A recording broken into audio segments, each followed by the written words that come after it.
too exposed, I think, especially after his first arrest. And as he described it, he became racist. So why do you think Epstein became almost like the central figure for all of this? The pattern no one can ignore. The story doesn't begin with an accusation. It begins with a pattern. In Hollywood and elite media circles, scandals explode almost weekly. Powerful men rise, fall, get exposed, apologize, disappear. Careers collapse overnight. Reputations evaporate in a single headline. But every now and then, something feels different. Some names don't collapse. Some figures seem to stand just outside the blast radius every time. And that's where the tension starts building. Viewers aren't reacting to a single event. They're reacting to repetition. The idea that certain people survive every storm isn't new, but when the same name keeps appearing near implosions without ever being directly pulled into them, curiosity turns into scrutiny. It's not about proving guilt, it's about asking why the pattern exists at all. When Sean Combs' legal troubles began dominating headlines, attention naturally focused on him. But as documentaries dropped and reactions spread across social media, another name quietly re-entered the conversation, not as a defendant, not as a target, but as a constant presence in the background of power. And once people start noticing that kind of symmetry, they rarely stop looking. Diddy implosion and the fight for narrative control. As Sean Combs faced mounting legal pressure, what unfolded wasn't just a courtroom battle. It became a war over narrative. A 4-part documentary series moved forward despite resistance. Legal letters circulated. Public statements framed the project as unfair. Yet the platform didn't back down. That refusal changed the temperature. Suddenly, this wasn't just about allegations. It was about who controls the story.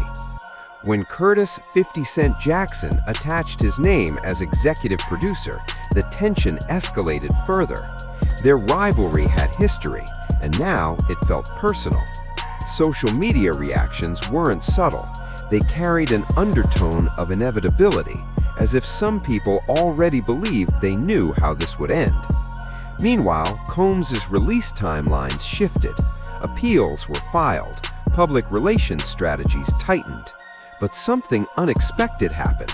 Every time his situation trended, adjacent conversations reignited. Old alliances were mentioned. Shared stages resurfaced. Why Oprah's name keeps reappearing. No formal charges, no legal action, no direct implication. Yet the name keeps surfacing in discussions whenever another elite figure unravels. That alone fuels speculation. The reappearance isn't driven by evidence, it's driven by proximity and memory.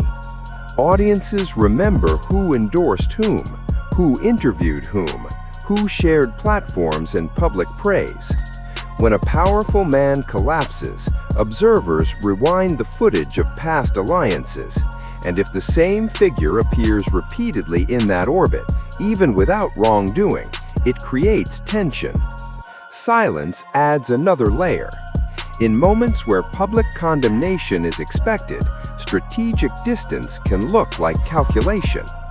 Industry veterans describe it as reputation insulation, the ability to remain above direct conflict while others absorb the impact. Whether that interpretation is fair or not becomes secondary. What matters is perception. In media ecosystems driven by pattern recognition, repeated adjacency feels meaningful. And once audiences begin connecting dots, even loosely, the narrative shifts from the Weinstein era and the revival of old criticisms.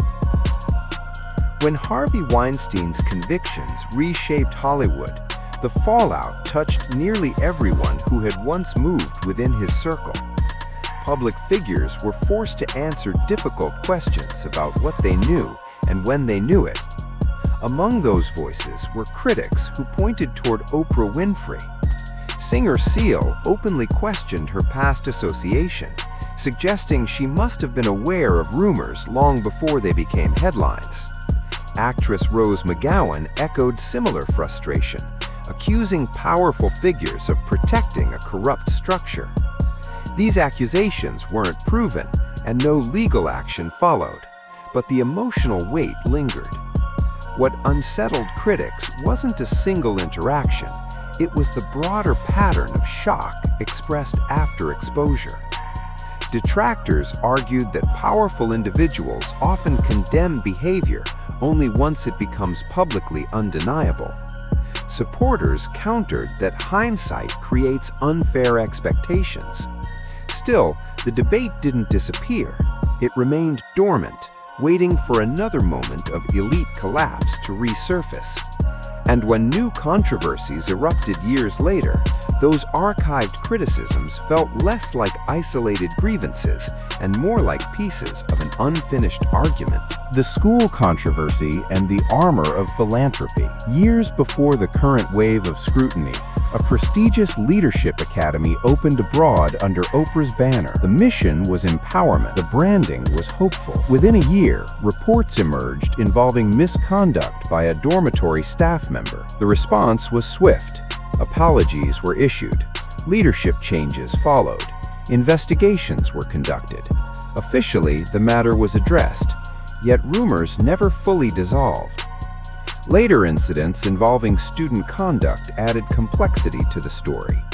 None of it legally implicated Oprah herself. Still, critics began examining how efficiently the controversy faded from public conversation. Insiders described philanthropy as both genuine mission and reputational shield. High-profile charitable work builds enormous goodwill. When crises emerge, that goodwill functions like insulation, softening public reaction and accelerating closure.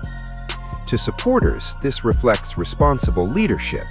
To skeptics, it demonstrates how influence can contain damage. The truth likely sits somewhere in between, but once observers begin viewing philanthropy of God and the pattern of platform and distance. At one point, a Brazilian spiritual healer known as John of God was featured and praised on a major platform. His reputation centered on healing and transformation. Years later, he was convicted of abusing hundreds of women. When those revelations surfaced, statements of sympathy for victims followed. The shift from admiration to condemnation was clear. Critics, however, focused on timing. They argued that elite endorsements often come without deep scrutiny, and public distancing happens only after legal collapse. Supporters maintained that deception can fool anyone, regardless of influence. Yet the optics reinforced a recurring storyline. Powerful figures appear adjacent to man later exposed, someone powerful is scrambling then to keep separate it. Everyone thought themselves Oprah once Winfrey. the damage becomes undeniable. Whether coincidence or inevitability, the repetition fuels suspicion. Each example by itself might seem isolated. Together, they create narrative gravity, and once a pattern gains gravity, it pulls every new... The survival question. Ultimately, the conversation drifts away from specific allegations and toward a larger philosophical tension. Why do some reputations implode instantly while others remain intact despite proximity to controversy? Is it timing, strategy, genuine innocence, or structural advantage? When scandals erupt, accountability appears uneven. Some figures face relentless scrutiny, others maintain controlled distance. The imbalance itself becomes the headline. Observers aren't necessarily claiming wrongdoing, they're questioning architecture. Who decides which stories expand and which dissolve? Who determines when condemnation is swift and when silence prevails? As elite scandals continue surfacing, from sealed files to redacted documents, public trust erodes, not because every rumor is true, but because transparency feels selective.